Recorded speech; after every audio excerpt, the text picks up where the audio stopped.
परमात्मा राधा कृष्ण के चरणारविंदों में शतकोटि नमन बंदन। मित्रों को, जिज्ञासुओं को, धर्म प्रेमियों को, ज्योतिष विज्ञान प्रेमियों को हर हर महादेव, बम बम भोले, नमः शिवाय। मित्रों, ज्योतिष संसार में चंद्र एक ऐसा ग्रह है कि यदि कुंडली में अकेला चंद्र यदि बलवान है, कर्क राशि का है या वृषभ राशि का है, मीन राशि का है और शुक्ल पक्ष का है। शुक्ल पक्ष का है, शुक्ल पक्ष में अष्टमी से लेकर के शुक्लाष्टमी से लेकर के और कृष्णाष्टमी तक चंद्र विद्वानों ने बली माना है, बलवान शक्तिशाली माना है। यदि चंद्र लगन में बैठा है तो 50% बली होता है शुक्ल पक्ष में। सूर्य से चंद्र अगर चतुर्थ भाव में बैठा है तो 50% बल चंद्र को मिल जाता है। जीवन का 50% भाग अच्छा हो जाता है। चंद्र के बल से ही सभी ग्रह बलवान होते हैं। यदि चंद्र बली है तो अन्य ग्रहों को वो बल देगा, पावरफुल बनाएगा। सूर्य से चंद्र अगर शुक्ल पक्ष का चतुर्थ भाव में है तो 50% बली हो जाता है। जीवन के 50% कामों को अकेला चंद्र करता रहता है। 50% जीवन का सुख मिल जाएगा, 50% जीवन की समस्याएं सॉल्व हो जाएंगी। और सूर्य से चंद्र अगर सप्तम भाव में बैठा हुआ है तो 100% सॉल्यूशन करेगा। 100% सुख देने का अधिकार चंद्र को प्राप्त हो जाता है। और सूर्य से चंद्र अगर दशम भाव में बैठा है तो 75% फल देगा। सूर्य से चंद्र दशम भाव में 75 और 70% फल देता है। प्रथम भाव से द्वितीय भाव में ज्यादा फल देता है, द्वितीय भाव से तृतीय भाव में ज्यादा फल देता है कुंडली के में, और तृतीय भाव से सबसे ज्यादा फल चतुर्थ भाव में देता है,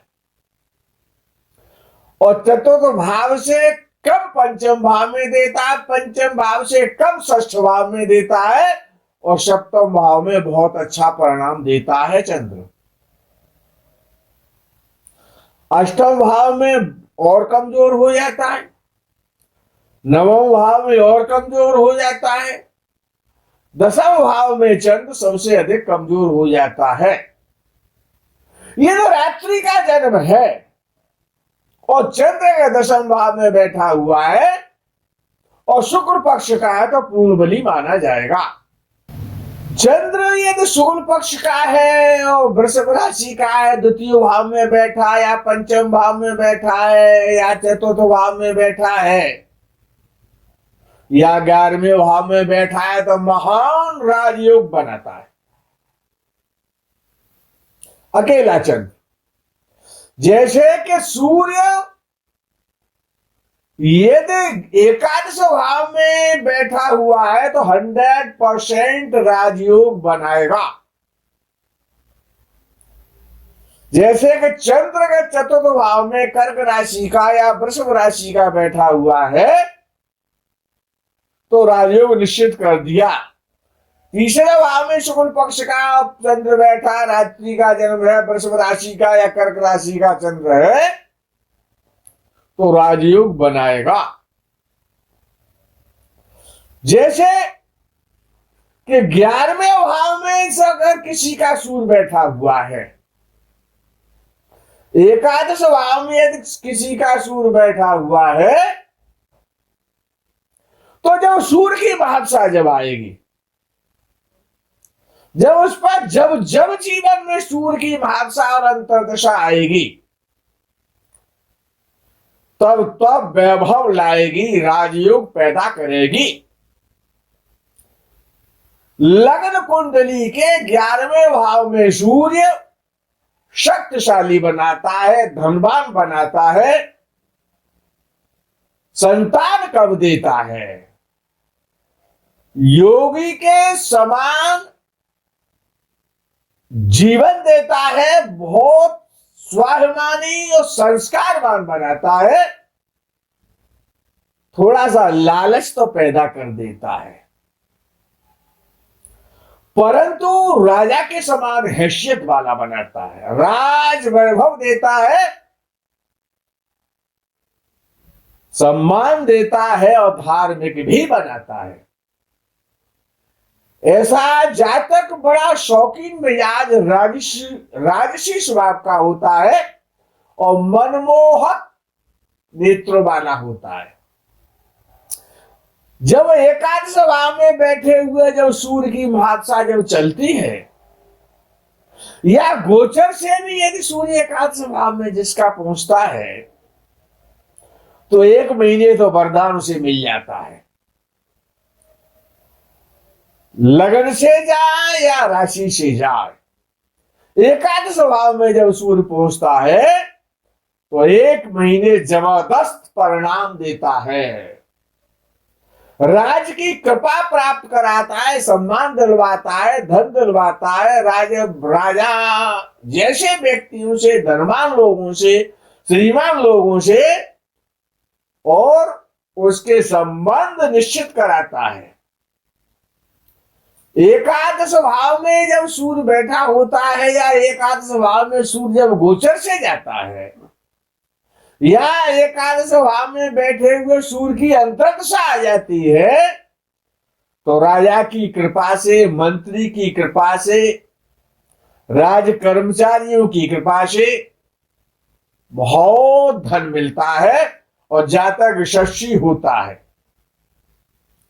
तमाम प्रकार का प्रताप और यश और मान सम्मान प्राप्त होता है और ऐसा जातक बहुत धनी होता है और अपने परिवार का नाम रोशन करता है।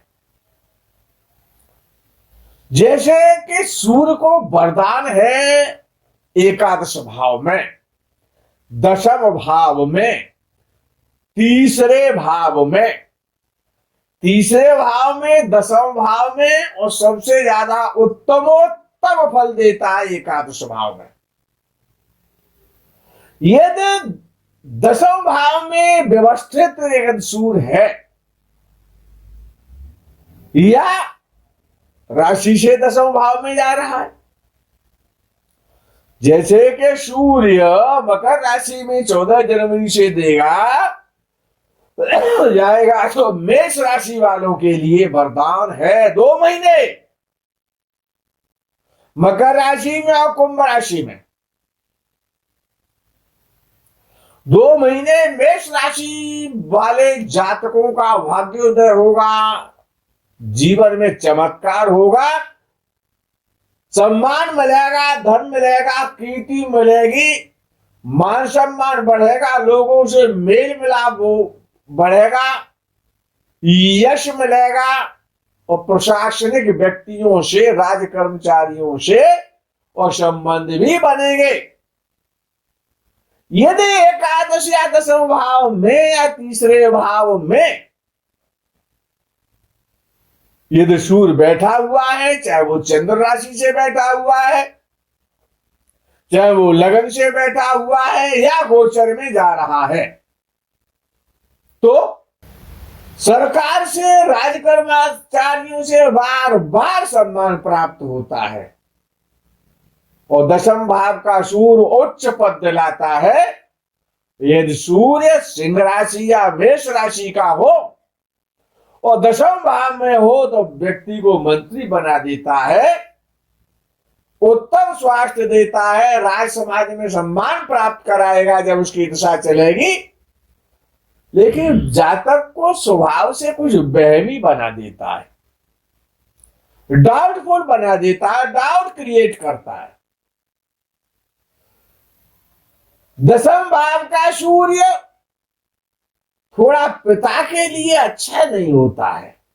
ऐसे जातक को जिसका सूर्य दशम भाव में है, कुछ विद्वानों ने तो ऐसा भी कहा है कि थोड़े पिता पुत्र को दूरी बना करके रखना चाहिए। लेकिन कुछ विद्वान ये भी कहते हैं कि ऐसे जातक को ससुराल से धन की भी प्राप्ति हो सकती है, और ऐसे जातक को अपनी कमजोरियों का कभी भी बखान नहीं करना चाहिए, नहीं काफी हानि उठानी पड़ती है। सूर्य दशम भाव में अगर उच्च राशि का है या स्वराशि का है तो राष्ट्रपति, प्रधानमंत्री और मुख्यमंत्री और मंत्री भी बनाता है। लेकिन मजबूत होना चाहिए, अंशों में मजबूत होना चाहिए।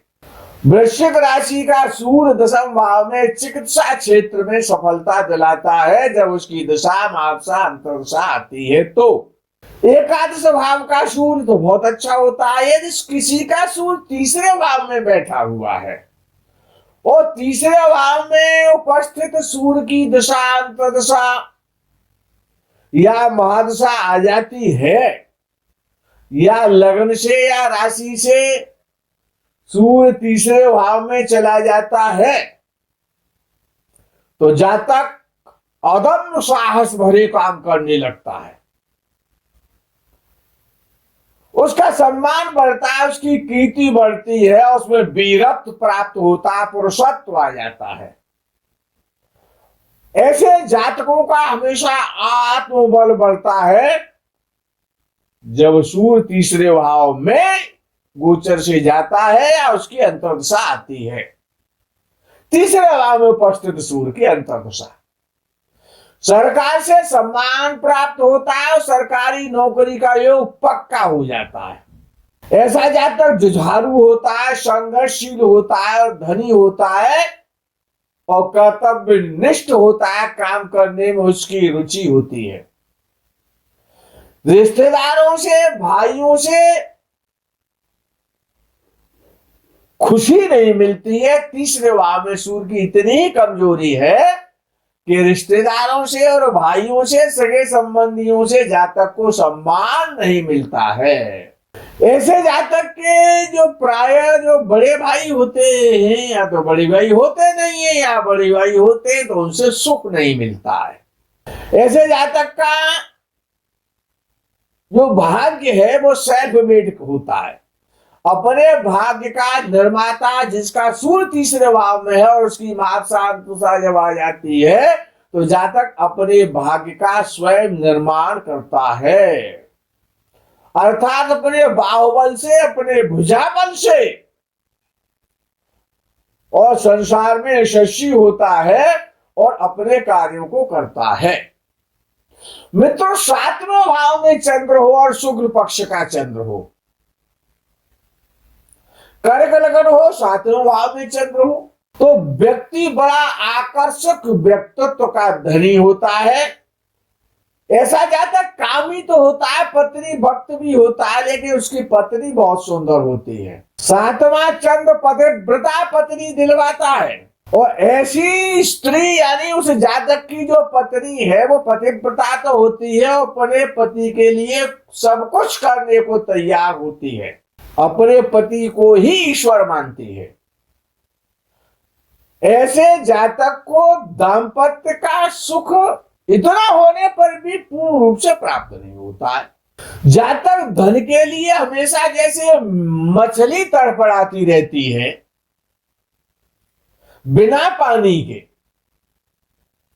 उसको धन प्राप्त करने की तड़फन रहती है, तड़फता रहता है। शुक्र पक्ष का यदि चंद्र है तो निश्चित है जातक एक बार तो धनी बन जाएगा, बहुत सारा धन उसको प्राप्त होगा। अब विद्वानों ने साथ में चंद्र को, यदि शुक्ल पक्ष का चंद्र है और पूर्णिमा के लव का चंद्र है और जन्म रात्रि का है, तो लक्ष्मी का अवतार कहा है ऐसे चंद्रमा को, और चंद्रमा स्वयं लक्ष्मी का भाई है। तो ऐसा जातक कवि भी बन सकता है और ज्योतिषी भी बन सकता है, बहुत बोलने वाला होता है। जातक की बुद्धि बड़ी तीव्र होती है और मन का बड़ा साफ और स्वच्छ होता है। ऐसे जातक दूसरी जातियों के लोगों के प्रति बहुत आकर्षित होते हैं। सातवें भाव में चंद्र प्रायः यात्रा ज्यादा कराता है, जातक दौड़ता ही रहता है, भागता ही रहता है। ये जो चंद्र है, जब चंद्र 11वें भाव में होता है, 11वें भाव का चंद्र बहुत अच्छा माना जाता है, विशेष राजयोग देता है, शुक्ल पक्ष का है। सूर्य पंचम भाव में बैठा हो, चंद्र एकादश भाव में बैठा हो, या सूर्य चतुर्थ भाव में हो, चंद्र एकादश भाव में हो, या सूर्य चतुर्थ भाव में हो, चंद्र दशम भाव में हो, सूर्य तीसरे भाव में हो और चंद्र नवम भाव में हो, सूर्य लगन में हो और चंद्र सप्तम में हो, तो निश्चित रूप से चंद्र अकेला ही राजयोग देने में सामर्थ्यवान है। 11वें भाव का चंद्र धनी बनाता है, दीर्घायु बनाता है, षष्ठी बनाता है, सेवकों वाला बनाता है, बहुत सारे सेवक उसकी सेवा में रहते हैं, साहसी बनाता है और प्रसिद्धि प्राप्त कराता है, बहुत अच्छे मित्र देता है, सबसे सहयोग और उसको सपोर्ट मिलता है। और यदि भाग्यवशात ईश्वरीय दैव योग से बृहस्पति की युति हो जाए चंद्र के साथ में 11वें भाव में, तो इससे सरल और सर्वश्रेष्ठ राजयोग कोई नहीं हो सकता है। ऐसा जातक लड़ने झगड़ने वाला तो होता है, धन के लिए लालायित रहता है और अनेक प्रकार से प्रतिष्ठा, धन, अधिकार, मान और सम्मान ऐसे जातक को प्राप्त होता है। 11वें भाव में चंद्र हो और पुरुष राशि का चंद्र हो, तो ऐसा जातक पुश्तैनी काम नहीं करता है, कोई नया काम करता है और एक दिन अरबपति हो जाता है। वृषभ राशि का चंद्र हो, 11वें भाव में हो, उसकी महादशा आ जाए, या बृहस्पति में उसकी अंतर्दशा आ जाए, या बुध में अंतर्दशा आ जाए, या शुक्र में अंतर्दशा आ जाए, 11वें भाव में वृषभ राशि का चंद्र हो और शुक्ल पक्ष का चंद्र हो, तो जातक बहुत धन संपत्तिवान बनता है, बहुत विपुल धन वाला बनता है, उच्चाधिकार उसको प्राप्त होता है। और ऐसा जातक यदि शुक्र भी उसके साथ में है वृषभ राशि में, एकादश भाव में चंद्र भी वृषभ राशि में है, या शुक्र पंचम भाव में है, चंद्र एकादश भाव में है, तो शत्रुओं के लिए साक्षात यमराज होता है और कालहूत बन जाता है और समस्त प्रकार के सुखों को भोगता है। मित्रों, यदि चंद्र बलि है, बृहस्पति से देखा जा रहा है, या चंद्र बुध साथ बैठे हैं, या चंद्र मंगल साथ बैठे हुए हैं, या चंद्र शुक्र साथ बैठे हुए हैं, और राहु और शनि की दृष्टि ना होनी चाहिए। सूर्य और चंद्र में 180 डिग्री का अंतर होना चाहिए। अगर 180 डिग्री का अंतर सूर्य और चंद्र में ना भी हो,